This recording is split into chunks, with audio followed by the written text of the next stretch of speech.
الحمد لله رب العالمين والصلاة والسلام على رسوله الكريم أما بعد قال الله تعالى في القرآن المجيد فأعوذ بالله من الشيطان الرجيم بسم الله الرحمن الرحيم إن أول بيت وضع للناس للذي ببكة مباركا وهدى للعالمين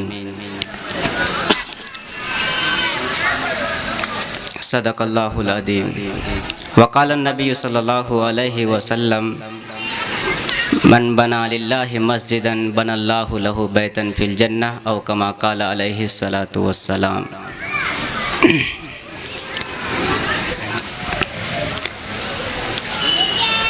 معزز و مکرم علماء کرام اور محترم سامعین کرام، دعا کرے کہ اللہ رب العزت صحیح کہنے اور ہم سب کو ان تمام باتوں پر عمل کی توفیق نصیب فرمائے۔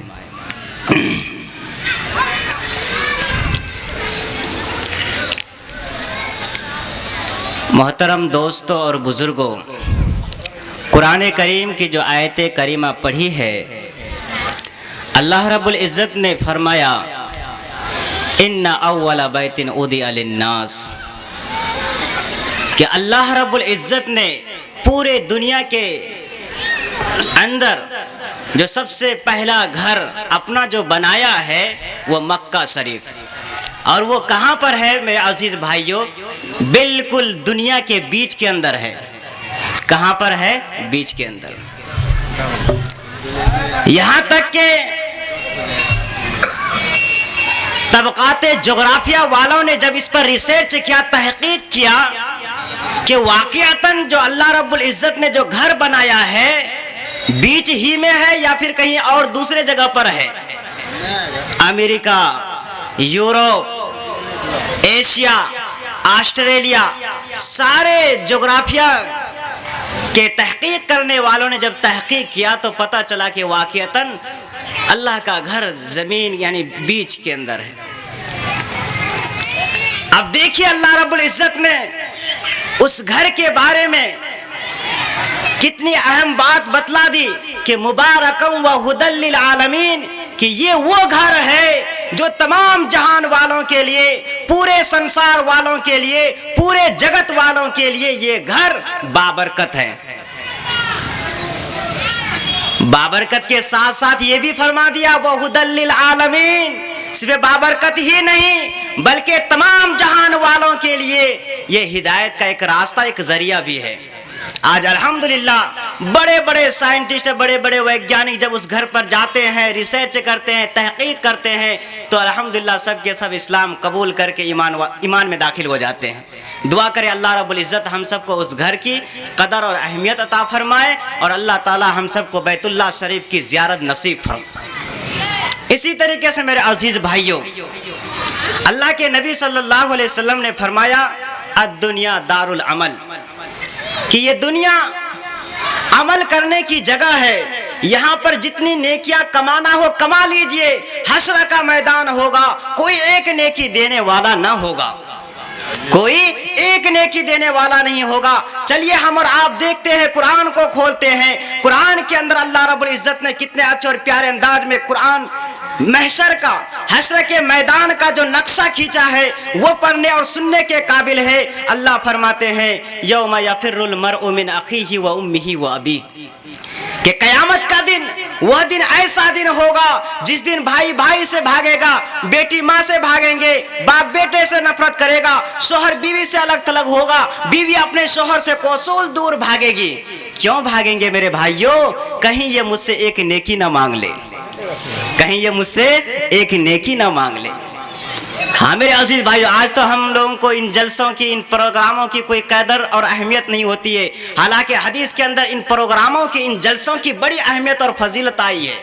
حدیث پاک میں آیا کہ جب کہیں پر کوئی دین کی مجلس لگتی ہے، جہاں کہیں اس مجلس کے اندر اللہ اس کے رسول کا تذکرہ ہوتا ہے، وہاں پر رحمت کے فرشتے چاروں طرف سے گھیر لیتے ہیں، اور بیٹھنے والوں کے لیے اللہ رب العزت کے فرشتے رحمت اور مغفرت کی دعائیں کرتے ہیں کہ اے اللہ اس مجلس کے اندر جتنے بیٹھنے والے ہیں تو سب کی مغفرت فرما دے۔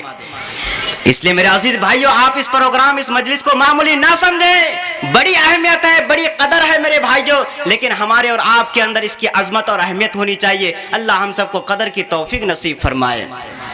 ہاں میرے عزیز بھائیوں، تو میں آپ سے یہ کہہ رہا تھا کہ ایک ایک نیکی کی بڑی قیمت ہے، بڑی اہمیت ہے۔ یہ دنیا دارالعمل ہے، عمل کرنے کی جگہ ہے، یہاں پر جتنا ہو سکے ہمیں اور آپ کو نیک کام کر کے اچھا عمل کر کے اس دنیا سے جانا ہے۔ جائیں گے نا بھائی انشاءاللہ؟ جیسا کہ ہم اور آپ کو معلوم ہے کہ یہ پروگرام، یہ جلسہ جو سجا ہے یوں ہی نہیں بلکہ ایک مقصد ہے۔ وہ مقصد کیا ہے؟ اللہ رب العزت کے گھر کو بنانا ہے۔ تو کون کون بنائے گا؟ ذرا ہاتھ اٹھائے تو بھائی انشاءاللہ۔ ہاں میرے بھائیوں، ہم سب کے آقا تاجدار مدینہ جناب محمد الرسول اللہ صلی اللہ علیہ وسلم نے فرمایا، من بنا للہ بیتن، من بنا للہ مسجدن بن اللہ لہ بیتن فی الجنہ، کہ جو آدمی، جو انسان، جو بھی اللہ کا بندہ دنیا کے اندر اللہ رب العزت کے گھر کو بنائے گا، اللہ رب العزت اس کے لیے جنت میں عالی شان محلات تعمیر کروائے گا۔ کیسا محل بھائی؟ عالی شان۔ ہاں اس لیے میرے عزیز بھائیوں، ہم اور آپ کو یاد ہونی چاہیے، اور واقعتاً یہاں پر جتنے بھی بیٹھنے والے ہیں بہت ہی زیادہ خوش نصیب ہیں کہ اللہ رب العزت، ورنہ اگر ہم اور آپ اندازہ کریں کہ آج ہمارے اس بیرگاچی کے علاقے کے اندر کتنے سارے لوگ ہیں، بہت بڑے پیسے والے ہیں، لیکن آج یہاں تک جلسہ گاہ تک نہیں پہنچ پائے ہیں۔ دعا کرے کہ اللہ رب العزت ہمارے ان تمام بھائیوں کو جتنا جلد ہو سکے پروگرام میں اس اسٹیج کے اندر آ کر کے یہاں پر تشریف لانے کی توفیق نصیب فرمائے۔ تو میرے عزیز بھائیوں، بات چل رہی تھی اللہ کے گھر کو بنانے کا۔ یہ گھر بہت ہی بابرکت گھر ہے۔ جیسا کہ ہم اور آپ جانتے ہیں میرے بھائیوں، یہ پولیٹیکل پارٹی، یہ دشمنان اسلام مسلمانوں کے مدرسوں کو، عبادت گاہوں کو، مسجدوں کو مٹانے کی طرح طرح کی سازشیں کر رہے ہیں، لیکن ہمیں اور آپ کو گھبرانے کی ضرورت نہیں، اس لیے کہ اللہ کے نبی صلی اللہ علیہ وسلم کے زمانے میں بھی بڑے بڑے دشمنان اسلام، ابو جہل جیسے اللہ کے نبی کے پیچھے لگے۔ آج بھی بڑے بڑے پولیٹیکل پارٹیز بھی آج اسلام اور ایمان والوں کے مدرسوں اور مسجدوں کے پیچھے لگے ہیں۔ آپ یاد رکھیں کہ دشمنان اسلام کے پیچھے لگے ہیں۔ یاد رہنا چاہیے کہ یہ لوگ پیچھے ہیں اور پیچھے ہی رہیں گے، لیکن اسلام وہ پودا ہے کہ جتنا بھی لوگ اسلام کو مٹانے کی کوشش کریں گے، یہ اسلام آگے بڑھا ہے اور قیامت تک بڑھتا ہی رہے گا۔ ہاں میرے عزیز بھائیوں، تو اس لیے یہ مسجد اللہ کا گھر ہے۔ اس گھر کو کون بنائے گا؟ اللہ تھوڑی آئے گا بنانے کے لیے، بلکہ ہمیں اور آپ کو ذریعہ اور واسطہ بنایا ہے کہ انشاءاللہ ہم اور آپ اس گھر کو بڑھ چڑھ کر حصہ لے کر کے اللہ کے گھر کی تعمیر کریں گے نا بھائی؟ آپ یاد رکھیں میرے عزیز بھائیوں، ہم اور آپ کہتے ہیں کہ یہ مال ہمارا ہے، یہ پیسے ہمارے ہیں، یہ زمین، یہ دکان، یہ مکان، ایسا ویسا ساری چیزیں، لیکن اللہ کے نبی صلی اللہ علیہ وسلم نے کتنی اچھی اور پیاری بات بتلا دی کہ اے دنیا کے لوگوں کان کھول کر سن لو، جو لوگ یہ کہتے ہیں کہ یہ مال، یہ کھیت، یہ دکان، یہ مکان میرا ہے، وہ تمہارا نہیں ہے بلکہ تمہارے حقوق داروں کا ہے، تمہارے رشتہ داروں کا ہے، تمہارے اولاد کا ہے۔ اصل مال تو تمہارا وہ ہے جو رہتی زندگی اپنے ہاتھ سے اللہ کے اکاؤنٹ میں، اللہ کے بینک میں، اللہ کے خزانے میں جمع کر دو گے۔ اصل مال وہ تمہارا ہے جو اللہ کے گھر کے لیے اپنے پیسے کو دے دے، وہ مال تمہارا ہے کہ تاکہ تم کو مرنے کے بعد صدقہ جاریہ کے طور پر تمہیں ثواب ملتا رہے۔ جی میرے بھائیوں، آج ہم آپ یہ سوچتے ہیں کہ ہم چھوڑ کر چلے جائیں گے، میرے اولاد، میرے بچے میرے حق میں ایصال ثواب کریں گے۔ اتنا تو چھوڑ دیجئے میرے بھائیوں، آپ کے اولاد، آپ کے بیوی، آپ کے بچے آپ کے نام سے کچھ کرے یا نہ کرے، لیکن آپ ایک ایسا عمل کر کے، ایسا کام کر کے اس دنیا سے چلے جائیے کہ مرنے کے بعد آپ کو ثواب صدقہ جاریہ کے طور پر ہمیشہ ہمیشہ ملتا رہے۔ کریں گے نا بھائی؟ انشاءاللہ ہر بھائی اس گھر کو بنانے کے لیے بڑھ چڑھ کر حصہ لیں گے۔ میرے عزیز بھائیوں، اللہ تعالیٰ نے ہمیں اور آپ کو صحت اور تندرستی دی ہے، ہاتھ اور پیر دیے ہیں۔ قسم خدا کی یہ آنکھ پتہ نہیں کب دیکھنا چھوڑ دے، یہ دل کی دھڑکن کب بند ہو جائے، یہ پیر کب لڑکھڑا جائے، کچھ کہا نہیں جا سکتا۔ اس لیے اس دنیا کے اندر ہمیں اور آپ کو کچھ ایسا کام کر کے چلے جانا ہے کہ تاکہ انشاءاللہ قیامت تک ہمیں اور آپ کو ثواب ملتا رہے گا۔